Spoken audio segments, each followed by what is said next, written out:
I just want to make one more quasi-political video for now, and then we'll get back to anime, I swear. But for this video, I want to talk about Tim Pool. This guy is an independent journalist. He has a huge YouTube channel that just recently hit 1 million subscribers, so congratulations to him. And I've been watching his content for about a year, so I want to talk about my experiences watching his channel and what I like and dislike about it. Now, it's my understanding that this guy has been around at least since 2010 when he was covering the Occupy Wall Street rallies, but I heard about him for the first time about 3 years ago because of the Dick Show. You see, at this time, this was the height of the Dick versus Maddox lawsuit, and Tim Pool had given an interview to Maddox, presented Maddox in a sort of favorable light, even though it had nothing to do with the lawsuit, and Dick was kind of unreasonably pissed off about this, so he started attacking Tim Pool. Tim Pool eventually went on the Dick Show, they talked things out, and my impression of Tim Pool at that time was very favorable. He seemed like a very reasonable guy, and so I thought to myself, maybe someday I'll check out his content for myself. But I didn't do that for at least another 2 years. But at that time, I got a lot of independent recommendations from many people telling me that I should check out his channel, and so because of that, I decided to check it out, and I've been watching his content for about a year now, although I don't really watch it so much anymore, and I'll tell you why in just a moment. Now, first, I want to talk about what I like about him. What I like about him, first and foremost, is that I agree with him politically on a lot of issues. This guy is slightly left of center, however, he really despises the far left, just like me, so I really like that he's willing to stand up to them and attack them.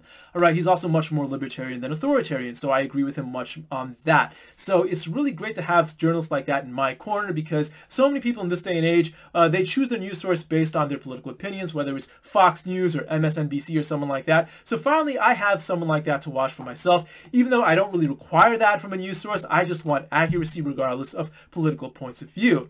It's still nice, though.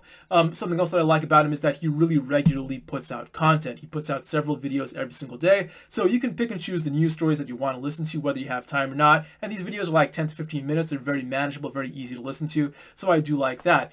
And what I also like about him is that he's very good at criticizing the media. He has, worked in the media for a very long time. He has specialized knowledge, and so for someone from my political point of view, for him to criticize the media for the same reasons I would want someone to criticize the media for, with his specialized knowledge of things that are going on in the media, I really do like that. Now, here's what I don't like about Tim Pool.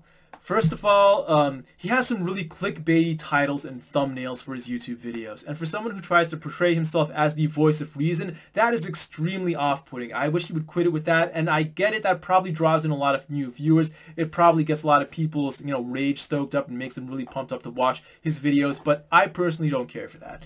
Alright, another thing is that he gets a lot of ads on his videos. He just talks in front of the microphone like me, so you don't really need to watch him, you can just listen to him. I'm usually doing something else in the background, and then one of his ads comes up, I have to stop what I'm doing, I have to click skip ads. It's kind of annoying.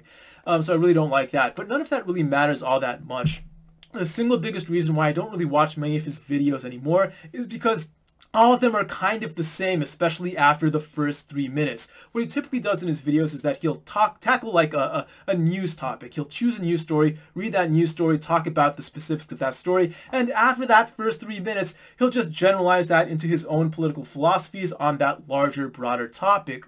Now, I do like that I agree with him, and that it is kind of interesting to listen to someone who I do agree with on those issues, but the fact is, I've already thought about those issues myself. It is nothing new to me, and especially if you've been watching his content for like a year or so, you've already heard him rant about those topics before, so there's really nothing new after the first few minutes of each video. And because of that, I don't really listen to many of his videos anymore. It's just kind of all the same, so I don't watch him unless I'm really interested in the particular topic of that video.